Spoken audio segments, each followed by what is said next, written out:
जंगल के किनारे एक छोटा सा गांव था। गांव के बाहर एक बूढ़ा लकड़हारा अपनी छोटी सी झोपड़ी में अकेले रहता था। उनके पास सिर्फ एक साथी था, उनका पालतू कुत्ता शेरू। शेरू सिर्फ कुत्ता नहीं था, बल्कि रामू काका का परिवार था। वह हमेशा रामू काका के साथ जंगल में लकड़ी काटने जाता और उन्हें किसी खतरे से बचाता। गांव के लोग अक्सर कहते, रामू काका, ये शेरू तो आपको अपनी जान से भी ज्यादा चाहता है। रामू काका मुस्कुराकर जवाब देते, सच्चा साथी वही है जो सुख दुख में साथ दे। एक दिन दोपहर के समय रामू काका लकड़ी काट रहे थे। अचानक उनकी नजर पास की झाड़ियों पर पड़ी, जहां दो शिकारी छुपकर किसी जानवर का इंतजार कर रहे। रामू काका ये सब देखकर डर गए और चुपचाप वहां से निकलने लगे। लेकिन तभी शिकारी ने उन्हें देख लिया और तेज आवाज में चिल्लाया, अरे, ये बूढ़ा सब देख चुका है, इसे भी पकड़ लो। रामू काका भागने लगे, मगर उनकी टांग कमजोर थी। शिकारी पीछे पीछे दौड़ रहे थे। अभी शेरू जोर से भौंकता हुआ रामू काका और शिकारी के बीच आ गया। उसने अपने दांत दिखाए और गरजते हुए आगे बढ़ा। शेरू की आंखों में गुस्सा देखकर शिकारी एक पल के लिए रुक गए, लेकिन उनमें से एक ने लकड़ी की लाठी उठाई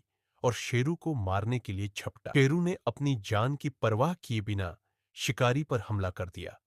एक शिकारी गिर पड़ा, लेकिन दूसरा भागकर रामू काका को पकड़ने लगा। रामू काका ने हिम्मत करके पास पड़ी लकड़ी उठाई और पूरे जोर से उस शिकारी को मारा। शिकारी चीखते हुए भाग गए। रामू काका जमीन पर बैठ गए और शेरू की तरफ देखा। शेरू बुरी तरह जख्मी था, उसकी सांसें तेज थी। रामू काका की आंखों में आंसू आ गए। शेरू, मेरे बेटे, तूने मेरी जान बचाई, अब मैं तुझे कुछ नहीं होने दूंगा। गांव वाले जब तक वहां पहुंचे, शेरू बेहोश हो चुका था। सब लोग उसे उठाकर गांव लाए और गांव के वैद्य ने उसका इलाज किया। कई दिन तक रामू काका उसके पास बैठे रहे। धीरे धीरे शेरू ठीक होने लगा।